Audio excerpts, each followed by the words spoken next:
Today we are going to be looking into Andrei Slobodian's Infinity SAV and how it could have changed our energy crisis. Actually, it could have ended our energy crisis indefinitely. Now, the reason why I really want to look into this design is because he had a lot of public reputation solidifying its proof of existence and the proof that it works.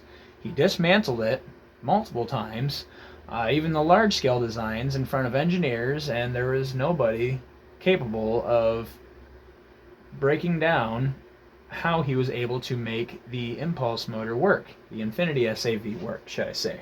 So, what I have right here right now is technically just an impulse motor, but I am going to be upgrading it using the magnetic Hall sensor circuit that we are going to be building in this video today. Now I'm going to be building the circuit using nothing besides a simple old piece of PCB. I'm going to be using a 2N2222 transistor, and I'm also going to be using a couple of resistors, and for the next video I will have a ferrite ring to show you guys how I plan to step up the voltage output from the circuit into this motor, so that way the motor starts producing more torque with the same input power available. It's going to be pretty cool to watch. So we'll be technically transferring and recycling more joules into the motor, and then we will start to do load tests, and we will see if we can officially tap into an over unity output or not. All right, first we will start with our battery, and then I will show you guys how the Hall sensor and the transistor should be connected. All right, so this is the labeled side of the Hall sensor. It's a 3144 Hall sensor, and that is going to have the positive connection of my 9-volt battery going into the input. The negative goes to ground, so we can just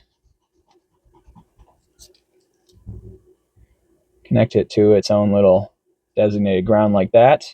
And the output should be connected to a resistor,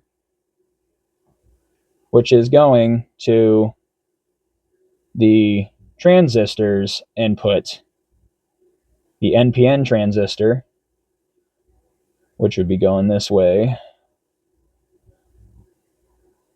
And this would be the base of the transistor right here. Okay, so you have your positive current, which would be going to, this would be your pins for the Hall sensor. All right, now this is another positive connection that would be for the input side of your transistor. So it's forcing those electrons right through the circuit, right through the transistor when the rotor spins and it activates the Hall sensor right here. So this will have 3 little wires going into a pin plug-in on this PCB board. Then right here, after the output, we have a capacitor. This capacitor is going to be connected in parallel with a toroid that's going to have a 1:9 ratio on it. All right, so that little connection right there is the primary winding. That would be going to the capacitor, and this little LC circuit tank here is going to be rated for 83 kilohertz output. All right, and then we have our little isolation diode, which then helps keep the circuit energized without losing negative charge back into the battery. So we get a full conversion potential happening right here. And then we can use an AC to DC rectifier